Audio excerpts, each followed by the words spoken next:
La TVT au cœur de l'information.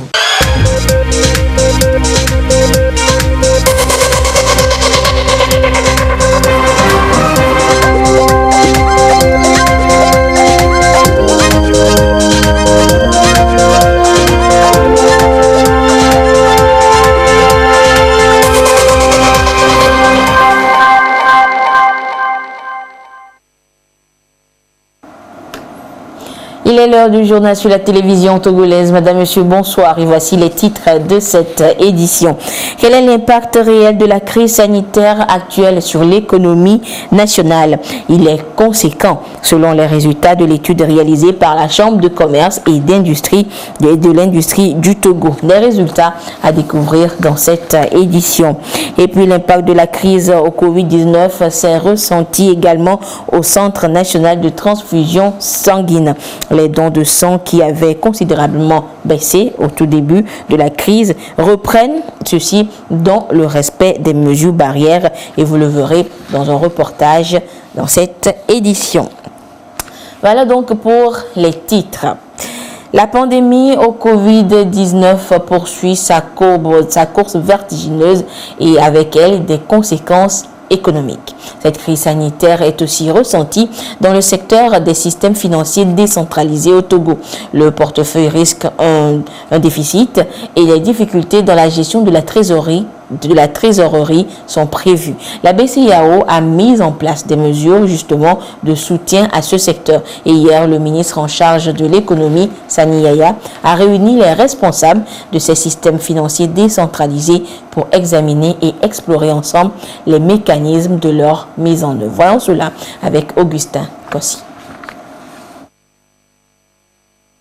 Ralentissement des dépôts et des remboursements, accroissement important de retraits et quasi-absence des demandes de crédit, des impacts du Covid-19 sur les systèmes financiers décentralisés au Togo.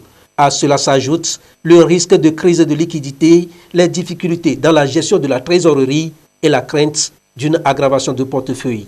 Des données qui ont été transmises au gouvernement en avril dernier pour examen. Ici, ces institutions de microfinance échangent avec le gouvernement sur les conséquences de la pandémie et la mise en œuvre des mesures prises par la Banque centrale. La BCEAO, dès les premières heures de la crise, a pris l'initiative d'accompagner financièrement les banques, mesure qu'elle n'a pas hésité à élargir à notre secteur lorsque nous avons formulé la demande.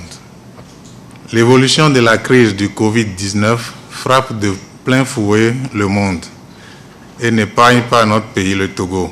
Cet avis qui autorise les SFD à accorder à leur clientèle affectée par les effets de la pandémie et qui le sollicite un report d'échéance sur les prêts pour une période de 3 mois renouvelable une fois, sans charge d'intérêt, ni frais, ni pénalité de retard. Dans le registre des effets de la pandémie, l'épargne mobilisée s'élève au 31 décembre 2019 à plus de 210 milliards, contre 192 milliards au 31 mars 2020, soit une baisse de 9%. Quant à l'encours de crédit, il s'établit à environ 178 milliards contre 155 milliards, soit une baisse de 12% sur la même période. Sur plus de 39 milliards de remboursements attendus au 31 mars 2020, seulement près de 32 milliards sont effectivement payés, le gap dépassant 7 milliards. Face à cette situation qui a des effets réels sur la trésorerie des SFD et qui risque à terme de porter un coup aux efforts de financement de l'économie par les SFD, nos attentes vis-à-vis des autorités sont liées à la mise en place des lignes de crédit ou d'emprunt pour une durée d'au moins 2 ans à un taux inférieur à 3,5% l'an pour nous permettre de renforcer la trésorerie et relancer les activités de crédit. Au report des dates de dépôt des rapports d'activité et du délai de tenue des assemblées générales par nos institutions respectives. Les SFD mesurent à leur juste valeur les efforts que fournit le gouvernement dans la lutte contre l'ennemi invisible qu'est le Covid-19. Pour participer à cet effort national, nous nous engageons à contribuer dans les jours à venir au Fonds national de solidarité mis en place par le chef de l'État. Nous voulons, à travers ce geste modeste, réaffirmer notre engagement à œuvrer aux côtés des autorités à la lutte contre la pauvreté et l'accroissement de l'inclusion financière au Togo. La nécessité d'appuyer les systèmes financiers décentralisés en ce temps de pandémie est clairement apparue. Un appui qui devrait se faire à travers les établissements de crédit qui bénéficient suffisamment de liquidités de la BCEAO, ont-ils convenu. Nous avons pris un certain nombre de mesures pour essayer d'atténuer l'impact du Covid-19 sur ce secteur. Et de façon principale, il s'agit de l'autorisation qui est donnée au système financier décentralisé d'accorder des reports d'échéance à leur clientèle qui est affectée par la pandémie du Covid-19. Et par rapport à ça, la BCEAO va apprécier en relation avec le secrétariat général de la commission bancaire de l'UEMOA et la CASIMEC les implications de cette mesure sur la situation comptable et prudentielle des SFD et la prise en tant que de besoin des décisions appropriées. Deuxième mesure qui a été prise, c'est de faire en sorte que les concours qui sont accordés par les établissements de crédit au SFD, que ces concours-là puissent être éligibles également à la décision de report d'échéance des créances par les établissements de crédit. Autrement dit, l'SFD qui a bénéficié de crédit auprès d'une banque et qui éprouve des difficultés peut demander à sa banque des reports d'échéance de créances. La troisième mesure importante également concerne l'admissibilité des créances et des crédits bancaires qui sont octroyés aux institutions de microfinance à la Banque centrale. Autrement dit, les banques qui acceptent d'accorder des crédits au SFD, ces crédits-là, les banques peuvent les refinancer à la Banque centrale. Pour accroître vraiment la liquidité en faveur de ce secteur, le guichet de refinancement des effets sur les petites et moyennes entreprises est élargi aux créances bancaires détenues sur les institutions de microfinance. Le ministre de l'Économie et des Finances rassure. Un plaidoyer a été fait en faveur des institutions de microfinance lors de la dernière session extraordinaire des ministres de l'UEMOA. Il a aussi insisté sur l'engagement du gouvernement à accompagner les systèmes financiers décentralisés durant la crise sanitaire. La rencontre a permis également d'avoir une même lecture sur les termes de l'avis de la BCEAO, notamment le report d'échéance sur les prêts sans charge d'intérêt ni pénalité de retard. Le gouvernement fait de cette crise et de la situation des SFD une préoccupation majeure. La rencontre d'aujourd'hui, élargie cette fois aux institutions de grande taille, a pour objectif d'échanger avec vous sur les effets de la pandémie du Covid-19 sur les systèmes financiers décentralisés et la mise en œuvre des mesures prises par la Banque centrale en relation avec les autorités pour atténuer l'impact de la pandémie sur le secteur de la microfinance. Nous allons poursuivre les échanges là-dessus et mettre un comité mixte, banque et système financier décentralisé pour traduire dans les faits le financement des SFD par les banques. L'État est à vos côtés. Le financement du secteur agricole reste aussi une priorité pour le gouvernement. Les systèmes financiers décentralisés sont appelés à accompagner ce processus. Le ministre de l'Économie et des Finances les a exhortés à travailler en synergie avec la cellule d'appui et de suivi des institutions mutualistes ou coopératives d'épargne et de crédit. À l'instar des banques, Les institutions de microfinance sont invitées à financer le fonds de roulement de crédit de leur clientèle afin de les aider à amortir le choc de la crise sur leur activité. Et les résultats de l'étude d'impact du Covid-19 sur les activités des entreprises sont connus. 92% des entreprises togolaises ont vu leur chiffre d'affaires diminuer, baisser entre février et mars 2020. La pandémie à coronavirus porte un sérieux coup au secteur privé et cela n'est pas prêt de s'arrêter si la crise sanitaire perdure. Et cette étude a été présentée ce jour à la presse par la Chambre de commerce et d'industrie du Togo. Le compte rendu avec Marie-Ange Bida. Situation peu reluisante pour les entreprises togolaises sous le Covid-19. Baisse des ventes, difficultés d'accès au financement et difficultés d'approvisionnement. C'est la conclusion d'une enquête diligentée par la Chambre de commerce et d'industrie du Togo. 1084 entreprises ont été ciblées sur toute l'étendue du territoire national. Le chiffre d'affaires de plus de 92% des entreprises a connu une baisse entre février et mars 2020. En effet, plus de 34% des entreprises du secteur privé togolais ont vu leur chiffre d'affaires baisser de plus de 75%. Près de 62% des entreprises ont enregistré une baisse de plus de 50%. La majeure partie des entreprises, 53,8%, ont opté pour le travail à temps partiel. Une proportion de 24,6% des entreprises ont préféré arrêter temporairement leurs activités, 21,3% pour la mise au chômage technique de leurs employés et 13,3% pour une baisse de leur production. Si la pandémie dure plus de 3 mois, plus de 92% des entreprises du secteur privé pensent ne pas pouvoir rembourser leurs prêts. Également, plus de 84% des entreprises estiment ne pas pouvoir payer les salaires.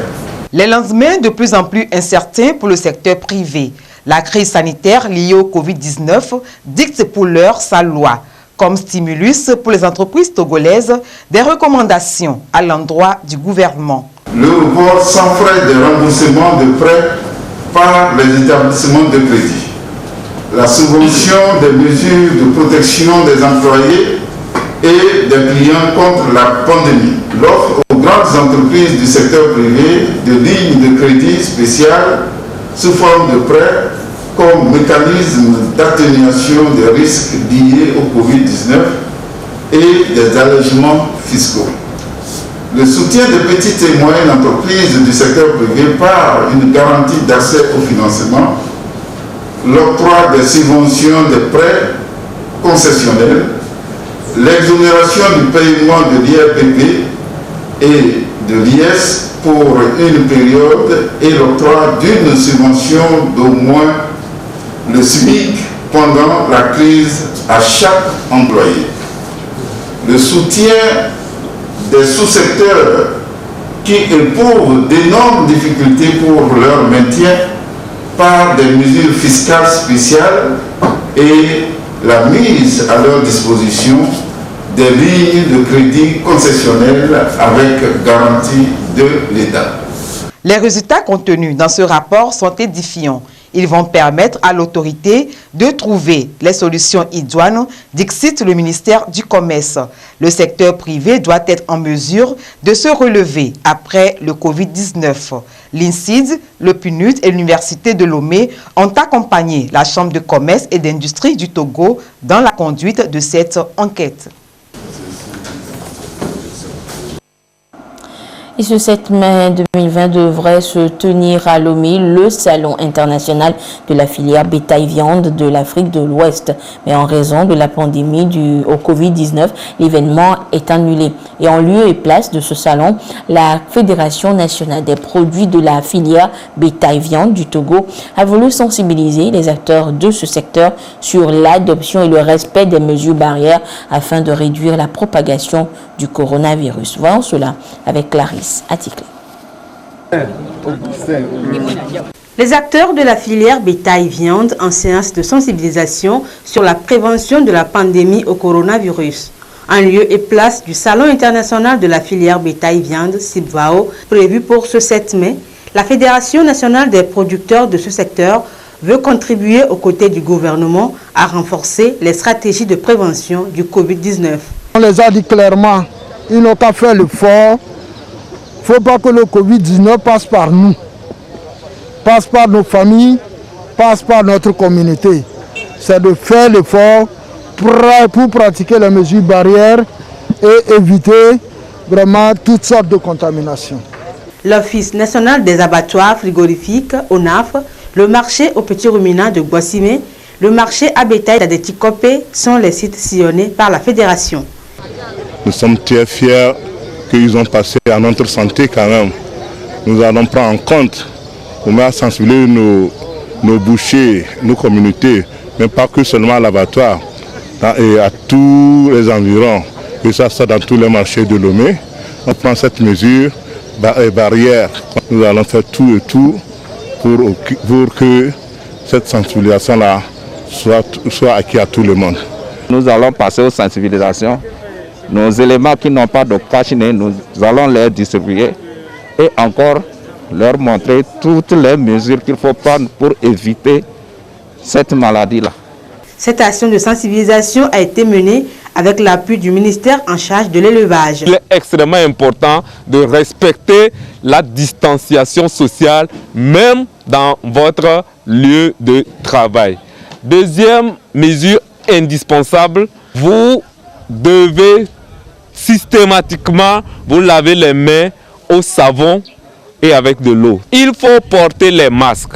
La maladie du coronavirus, ses modes de transmission ainsi que la meilleure façon de porter le cache-nez ont été présentés aux éleveurs, commerçants et bouchers pour plus d'efficacité dans la prévention.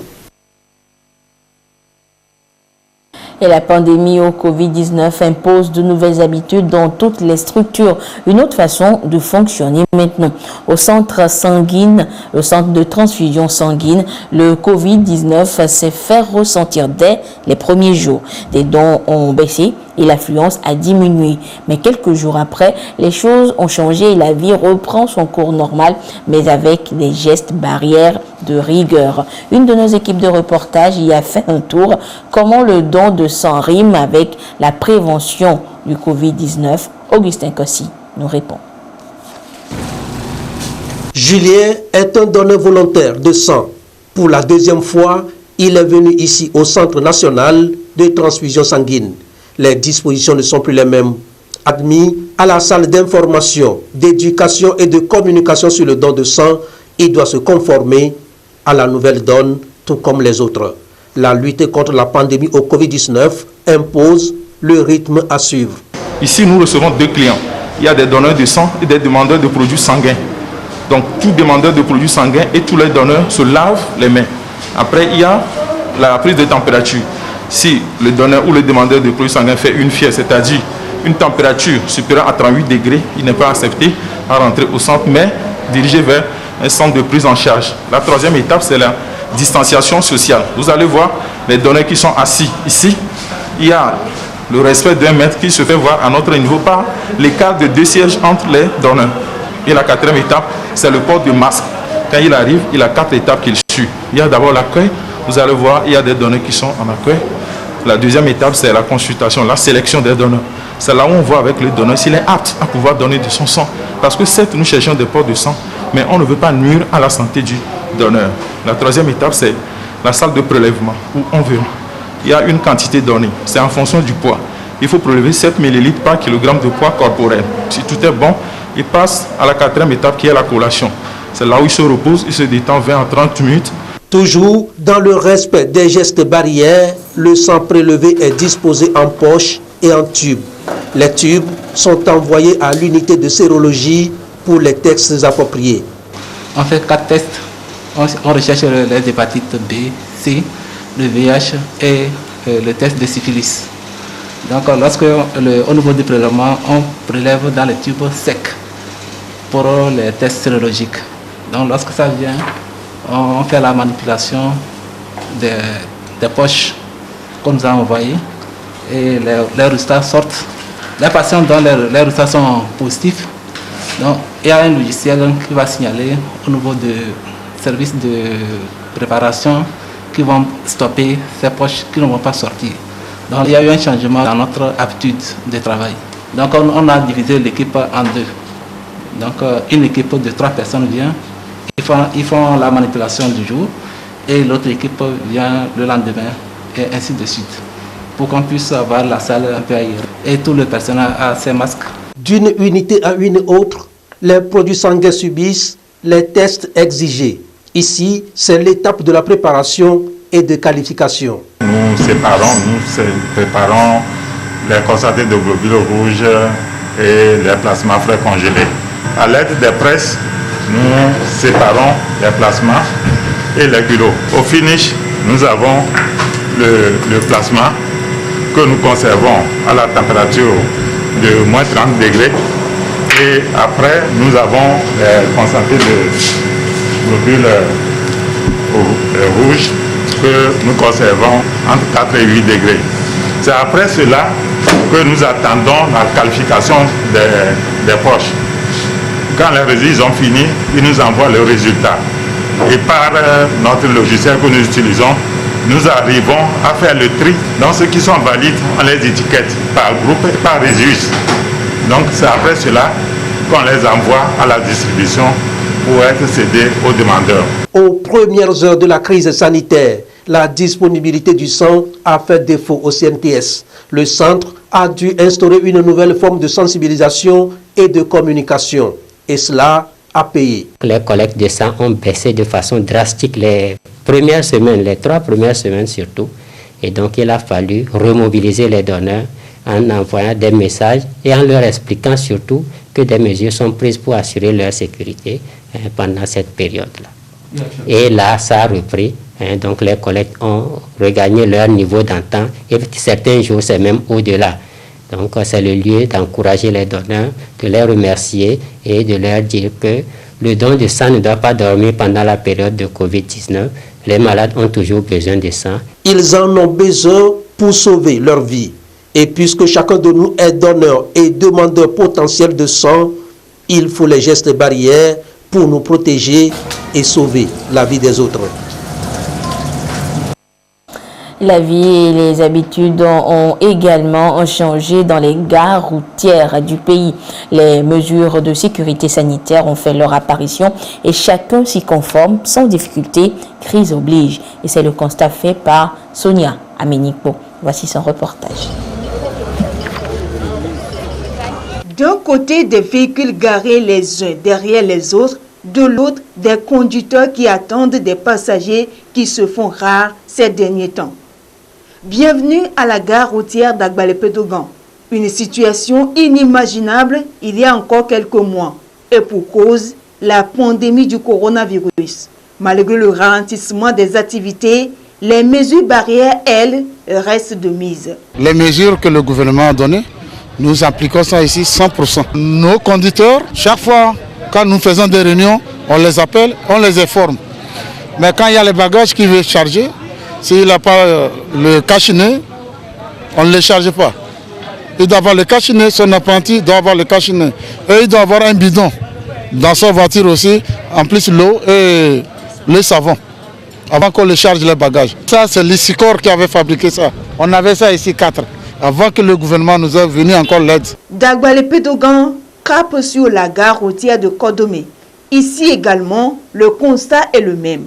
Le dispositif de lave-mains est installé devant chaque section de la gare. Mais il n'est pas surprenant de constater des écarts de comportement vis-à-vis des mesures de protection. Revendeuses, commerçantes, usagers et même les riverains de la gare, tous s'accordent sur la nécessité d'observer ces mesures barrières car cela va dans l'intérêt de tous. J'ai mis cache-nez parce qu'on a parlé de cette maladie-là à la télé. Et les gens viennent ici pour nous informer comment se protéger pour éviter cette maladie. C'est à cause de ça, moi, je me suis protégée. Bon nombre de personnes ne croient pas à cette maladie. Et certaines personnes disent qu'ils ont la foi, on ne peut pas mettre ça. Certaines maladies, c'est pour les blancs, on ne peut pas les attaquer. Je peux dire que c'est l'ignorance. Avant de manger dans les bars, il est important de se laver les mains. Et quand on finit aussi, on le fait et on remet le cache-nez. Pour moi, le fait de porter les cache-nez, c'est une bonne chose. Ici, c'est la gare routière d'Akodesiwa. Comme sur ces images, il n'y a pas de mouvement sur le site. Néanmoins, les mesures barrières sont visibles. D'une gare à une autre, la gare routière internationale de Kodiviakopé. Ici, des scènes comme celle-ci sont monnaie courante. À l'autre bout de l'entrée de la gare, c'est à un vendeur ambulant à qui l'on refuse l'accès à la gare pour manque de port de cache-nez. Il y en a certains qui essaient de pratiquer ce que le gouvernement a dit. Mais il y a certains, ils sont têtus. Quand on voit ça, on prend, on monte. C'est pourquoi chez nous, ici, à notre niveau aussi, maintenant, on ne reçoit pas les gens comme ça. Parce qu'on ne sait pas qui est porteur et qui n'est pas porteur. Ici, l'on ne badine pas avec l'application des mesures barrières éditées par les autorités pour freiner la propagation de la pandémie. Vous pouvez le remarquer, c'est une fabrication artisanale que moi-même j'ai fait. Je suis dans un parc, les chauffeurs ont besoin de manger. Donc par moment, je viens ici pour ouvrir. Bon, chez nous ici, nous sommes organisés comme toute autre personne. À l'entrée, vous allez voir, sur le parc ici, vous allez voir, même derrière moi, vous allez voir le lavage sur tout ça là. Donc chaque personne qui rentre, on l'oblige. D'abord, premièrement, tu dois porter le cache-nez. Si tu n'as pas porté le cache-nez, on fait refouler les gens. Vous devez laver la main parce que c'est pour la santé de tout le monde. On ne peut pas nous donner des instructions que nous ne pouvons pas le faire. Une chose est sûre, la lutte contre la pandémie du Covid-19 est une affaire commune. Et chacun, de son côté, doit y mettre du sien pour qu'elle soit effective et efficace. Et toujours dans l'actualité sanitaire, le ministère de la Santé, à travers le service de l'hygiène et de l'assainissement, a procédé à la désinfection des toilettes publiques de la ville de Lomé hier mercredi. L'objectif est de réduire les risques de contamination dans ces lieux très fréquentés par les populations. Estelle Conlani et Carmen Madjé Atakpo pour le compte-rendu. La direction de l'hygiène et assainissement de base part en guerre contre le Covid-19. Munis des appareils motorisés, les agents désinfectent les latrines communautaires des marchés et gares routières de la ville de Lomé. Cette opération va durer 4 jours. Elle a pour but de protéger les populations contre la pandémie du coronavirus. Nous sommes là pour traiter les latrines publiques, qui sont les lieux de fréquentation de population. Et nous avons tenu à le faire. Pourquoi? Parce qu'on ne maîtrise pas trop le virus et il faut minimiser le risque. Ce que nous allons faire les latrines de la ville de Lomé et de ses environs, particulièrement le Grand Lomé. Les latrines ont été désinfectées à l'aide de produits efficaces agréés par l'Organisation mondiale de la santé, OMS. C'est très nécessaire à cause de la maladie ou bien de la pandémie qui sévit dans le monde entier. Et surtout, la période est bien choisie pour le faire. Puisque c'est une latrine publique où les gens viennent beaucoup. On ne sait pas qui est qui. Donc, une telle activité, c'est alloué. Cette opération de désinfection des latrines de la ville de Lomé a reçu l'appui financier de l'UNICEF qui a mis à la disposition du ministère de la Santé et de l'Hygiène publique des appareils motorisés et des désinfectants. Et je vous donne maintenant la situation de la pandémie au nouveau coronavirus Covid-19 au Togo à ce jour de jeudi 7 mai 2020. Et la situation se présente comme suit. Le nombre de cas confirmés est de 135, c'est-à-dire 7 nouveaux cas depuis hier. Le nombre de personnes guéries est de 85, 8 nouveaux guéris. Le nombre de cas actifs est de 41 et le nombre de décès est de 9. Et ce communiqué de la Caisse nationale de sécurité sociale à présent, dans le cadre du respect des mesures barrières édictées par le gouvernement pour lutter contre la propagation du Covid-19, le directeur général de la Caisse nationale de sécurité sociale, CNSS, porte à la connaissance des bénéficiaires de pensions et de rentes relevant de son régime que le contrôle de vie du premier semestre 2020 pour le maintien du paiement de leurs droits est suspendu jusqu'à nouvel ordre. À cet effet, le paiement des droits des bénéficiaires actifs ou ayant répondu à l'opération de contrôle de vie du second semestre, novembre-décembre 2019, sera maintenu jusqu'en décembre 2020. Pour toute information complémentaire, vous pouvez contacter les services compétents de la CNSS à l'adresse le 22 53 55 68, le 22 53 56 18 ou écrire à l'adresse mail contact@cnss.tg. Et nous ouvrons à présent la page des sports de ce jeudi avec notre ami Jean Kofi Ededi. Jean, bonsoir. Bonsoir, Lida. Jean, un seul sujet pour cette page des sports, le rappel à l'ordre de la Fédération togolaise de football FTF. Effectivement, Anita, et ce rappel à l'ordre est à l'endroit des concitoyens qui se regroupent toujours pour pratiquer le football malgré l'interdiction formelle des gouvernants et de la Fédération togolaise de la discipline. Le contenu de ce rappel à l'ordre, c'est avec Aflim Johnson.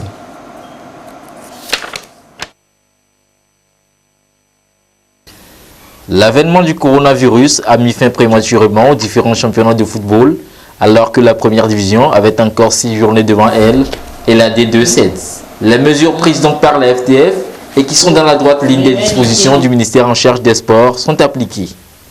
Plus de football jusqu'à nouvel ordre. Cette décision est respectée et continue de l'être.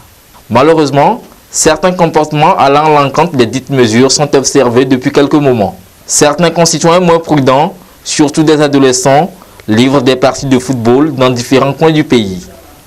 Face à la situation, l'instance togolaise du football réagit. C'est une situation que nous déplorons.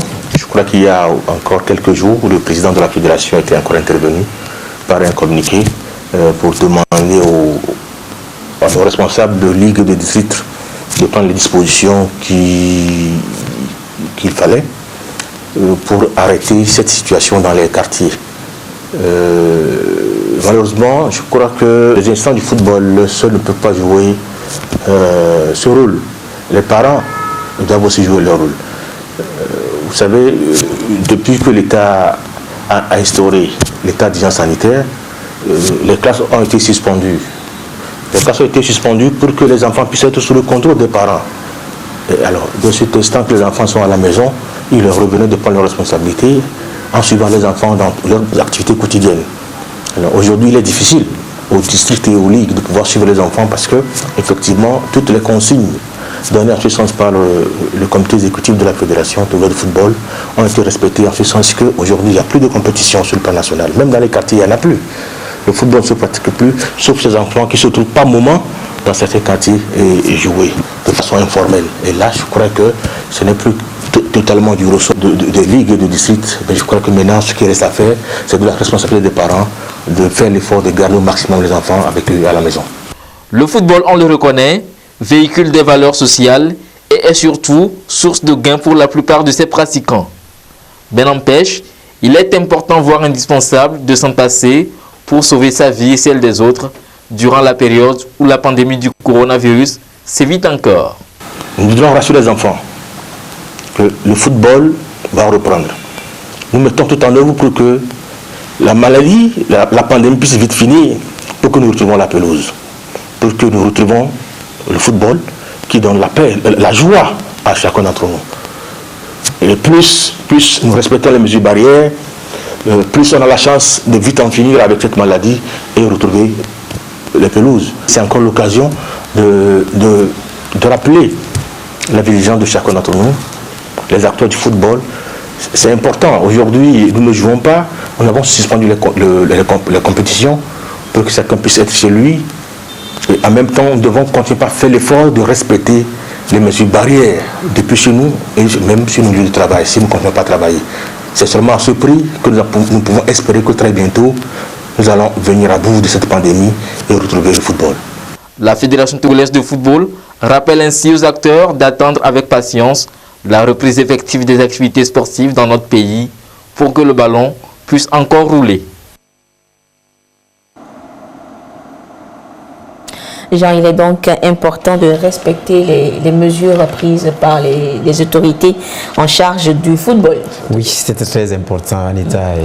On aime le foot, mais il faut quand même se préserver ces temps-ci pour garder sa santé avant de rejouer après la pandémie. Dans la joie. Voilà. Et une dernière information. Oui, c'est le rappel du prochain rendez-vous des sports sur la première. Bien, c'est samedi à partir de 13h45 dans Sport et Détente. Merci Jean, et on se donne rendez-vous jeudi prochain et on donne rendez-vous également aux téléspectateurs jeudi prochain pour un autre point de l'actualité sportive. Et nous terminons avec ce communiqué de la Société togolaise des eaux, TDE.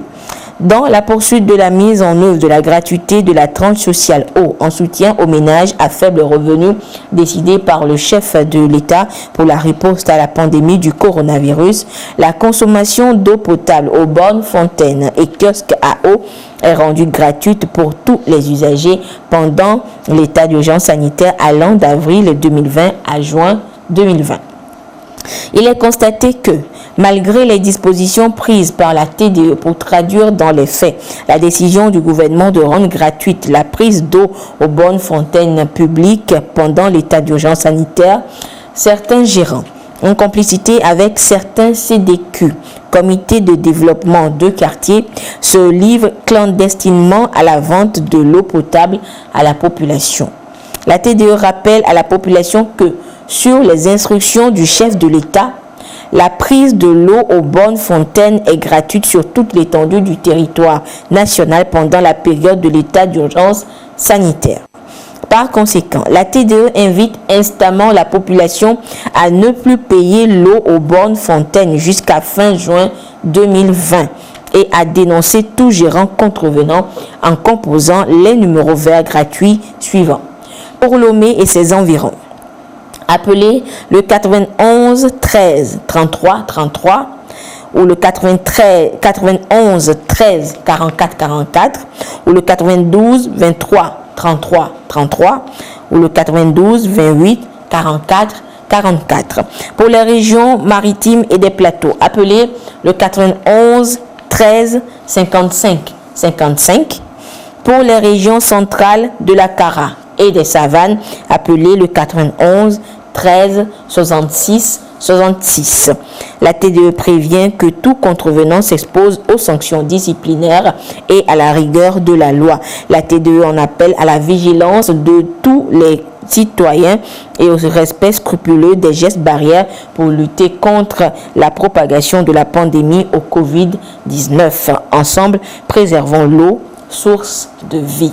Et c'est sur ce rappel de la TDE que se referme cette édition. Merci de votre fidélité à la télévision togolaise, respectant toujours scrupuleusement les mesures barrières pour lutter contre le coronavirus au Togo. Excellente suite de nos programmes. Au revoir.